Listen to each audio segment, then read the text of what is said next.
Dobro večer, poštovana publiko. U ovih nekoliko epizoda upoznat ćemo se sa državama Starog Istoka i uopšte sa starim civilizacijama. Mesopotamija će biti obrađena u ovom poglavlju, u ovoj epizodi. Mesopotamija predstavlja oblast između rijeka Tigris i Eufrat, a sam pojam dolazi od riječi Mezopotamus, što znači međuriječje. Upravo zahvaljujući ovim rijekama, ovdje je oko 3000. godine prije nove ere nastalo prvo naselje, odnosno prvi gradovi i prve poznate civilizacije. Raspadom prvobitnih zajednica dolazi do razvoja prvih klasnih društava. Takva društva nastaju tamo gdje je bio brži razvoj proizvodnih snaga. Poznato nam je da su prve civilizacije ponikle u plodnim dolinama. Zbog perioda plavljenja tih dolina potrebno je bilo da se osigura kvalitet irigacionog sistema, odnosno irigacionih mreža. Takav sistem koji podrazumijeva navodnjavanje i odvodnjavanje određenih oblasti pomagao je bržem razvoju života.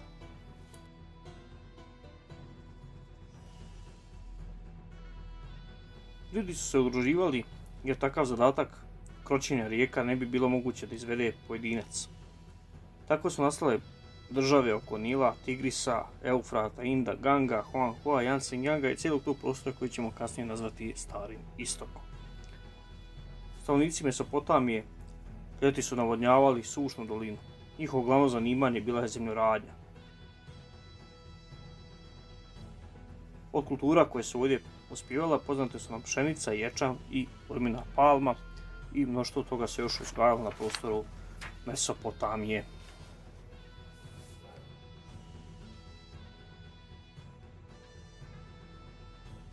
U 4. milenijumu prije nove ere ovdje nastaje nekoliko važnih gradova. Oni su bili povezani trgovačkim vezama, ali su nerijetko i ratovali između sebe. Ovdje se smenjuje niz moćnih carstava, pa ćemo navesti neke od njih. Imamo jedno 3 ili 4 glavna carstva koja su bila na području Mesopotamije. Prvo carstvo koje vrijedi spomenuti jeste ono koje je nastalo u 3. milenijumu prije nove ere. Njihov vladar je bio Sargon, odnosno Sargon, vladar grada Akada, osvaja grad Sumer i osniva Sumersko-Akadsko carstvo. On je porazio sumerskog vladara Lugal-Zagesija i nakon toga je postao vladar 4 strane svijeta, kako ga nazivaju u pojedinoj literaturi. On je osnovao veoma moćno carstvo. Nakon ovog Sumersko-Akadskog carstva, koje rekli smo je bilo prisutno u 3. milenijumu prije nove ere na području Mesopotamije, njegovu imperiju naslijedilo mnoštvo drugih, nekih gradova, država koji su bili karakteristični za prostor Mesopotamije. Njegovu imperiju naslijedili su gradovi Lagaš i Ur prije svega, a kasnije dolazi do osnivanja novog carstva u 2. milenijumu prije nove ere. To carstvo bilo je vezano za grad Vavilon. Najznačajniji vladar ovog carstva svakako bio je Hamurabi. On je živio u periodu, to jest vladao u periodu između 1792. i 1750. godine prije nove ere. Osim što je poboljšao poljoprivredu i njihovu, tu može se reći zemljoradničku proizvodnju, Hamurabi je ostao upamćen po čuvenom zakoniku.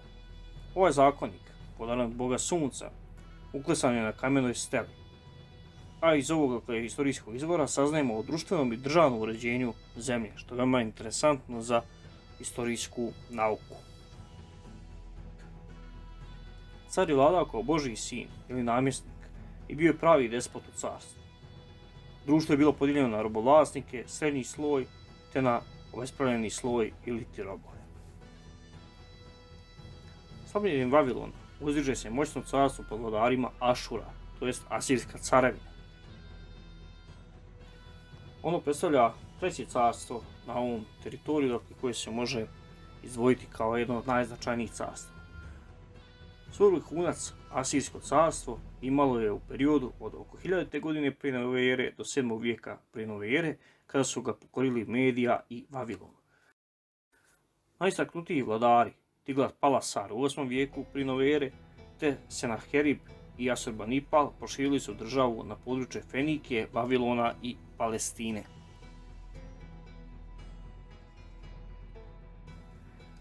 Asurbanipal je ostao upamćen i po tome što je oformio prvu poznatu biblioteku. Tamo se čuvala građa pisana na glinenim pločicama i one su pronađene u arhivima iskopanim u gradu Ninivi. Grad Niniva je bio i centar te nove carevine.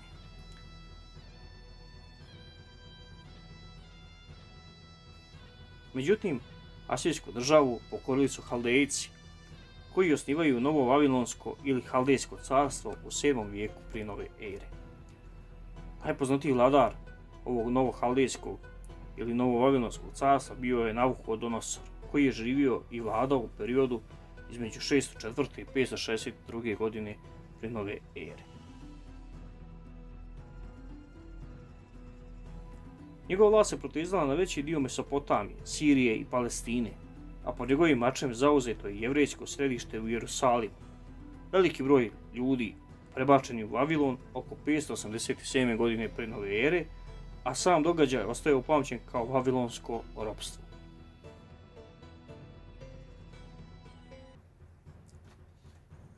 Moć Navuhodonosora i njegovog carstva kratko je trajala.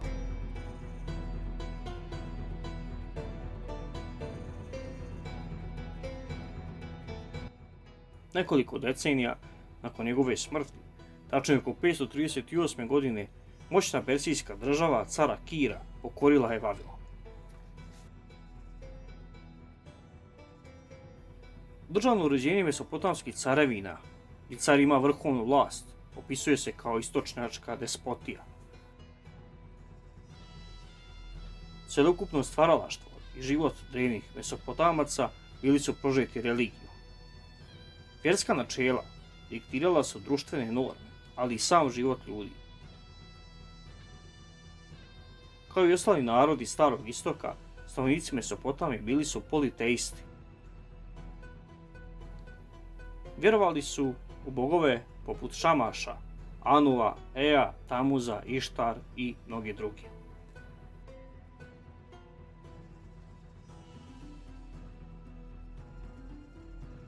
Zahvaljujući ostacima iz biblioteka iz Ninive, sačuvan je dio teksta o Gilgamešu, a ovo djelo smatra se najsavršenijim epom Starog Istoka.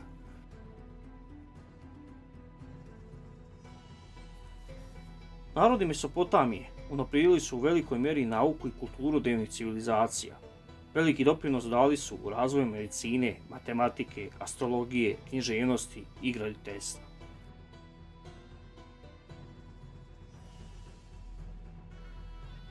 Upravo ovaj car kojeg smo pominjali, Navuhodonosor, je sagradio viseće vrtove koje je posvetio svojoj supruzi Semiramidi.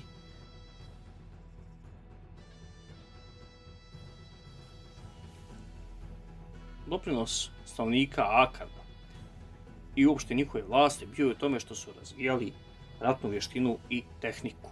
Dakle, oni su bili zaslužni za razvoj uopšte tih opsadnih sprava i borbenih kola koji su unaprijedili dotadašnje ratovanje u Starom vijeku.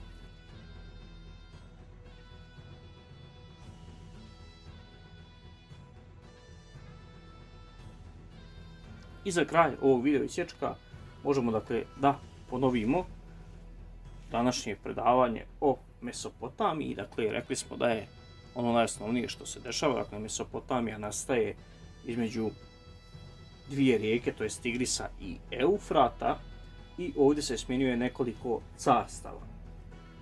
Rekli smo što se tiče prvog tog carstva, ono nastaje pod vladarem Sargonom, i tu je riječ o Sumersko-Akadskom carstvu. Nakon toga njega smjenjuje imperija Vavilonskog carstva pod Hamurabijem, kojeg smo pomenuli kao jednog velikog vladara i vladara čiji je zakon ostao poznat do danas, a nakon tog Vavilonskog carstva dolazi do uspostavljanja Asirske carevine ili Asirijskog carstva. Rekli smo i u tom Asirijskom carstvu da je došlo do određenih promjena i određenog razvoja same države. Najznačajniji vladar bio je Asurbanipal i pomenuli smo njegovu biblioteku. I možemo reći za kraj da su tu državu Asiraca pokorili dakle Haldejci i osnovali su novo Haldejsko carstvo. Ono će dakle tamo dakle negdje oko 6. vijeka prije nove ere potpasti pod vlast Persije.